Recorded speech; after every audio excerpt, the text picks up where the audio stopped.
The first book in the Bible is a book you've probably heard of. It's called Genesis. Genesis comes from a Hebrew word. It's pronounced reshit, and it just means beginning. Now, there's a lot of stories from the book of Genesis, and it's easy just to pull out a specific story and try to tell you what it might mean.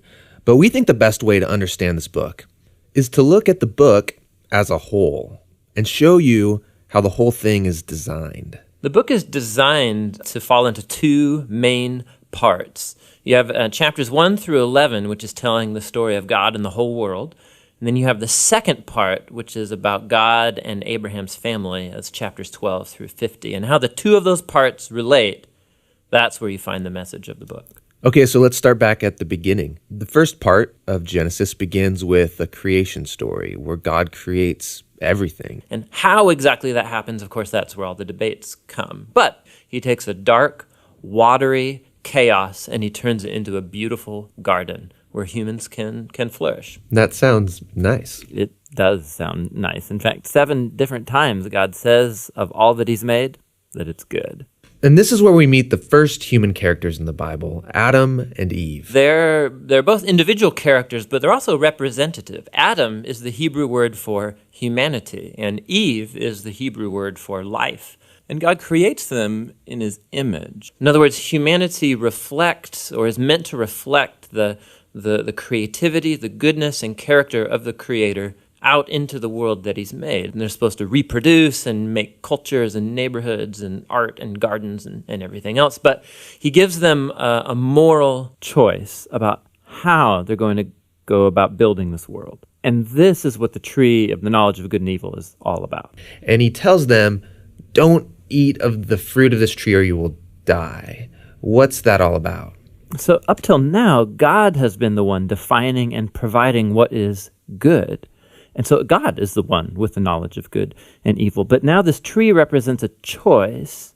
Will the humans trust God's definition of good and evil, or are they going to seize the opportunity and define good and evil for themselves? And Adam and Eve eat the fruit. This is the core biblical explanation for that concept of sin, that desire to call the shots myself.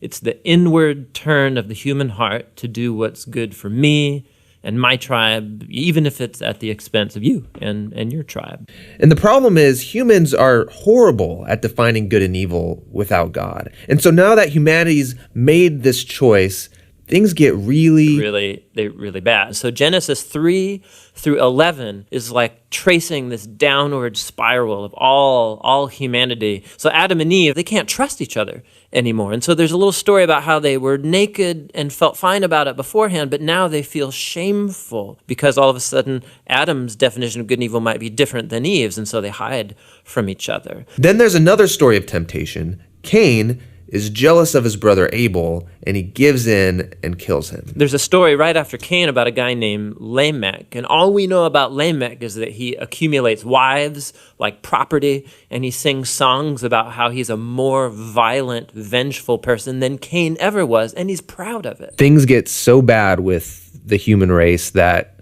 we see God decide to just wipe us out.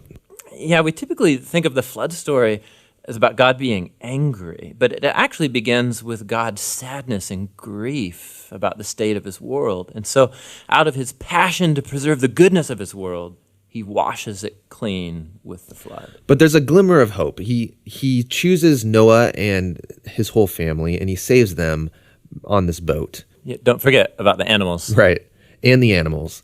So Noah and his family are going to reboot all of humanity. I mean, he must be a pretty great guy. But this is the story most people don't know because it's kind of weird, is that Noah gets off the boat and he plants a vineyard and he gets totally plastered, and then something sketchy happens in his tent with his son. It's a tragic story. So from here, humanity grows again, but things are as bad as before. And the last story is the famous story of the Tower of Babel.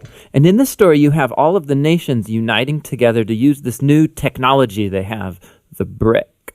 And they want to make a name for themselves and build this big city with a huge tower that will reach up to the gods. But God knows that this city will be a nightmare. And so in his mercy, he scatters them.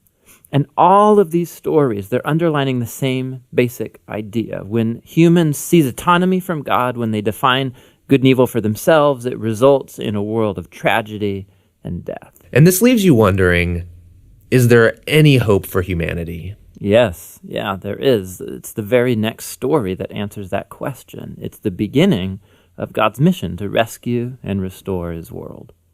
Hey there, this is Tim. And this is John. We believe the best way to understand the Bible is to get a grasp of its overall storyline. One thing to know about Tim is that he got his doctorate in Hebrew, Bible, and Jewish studies, and he can sing in Hebrew. We're a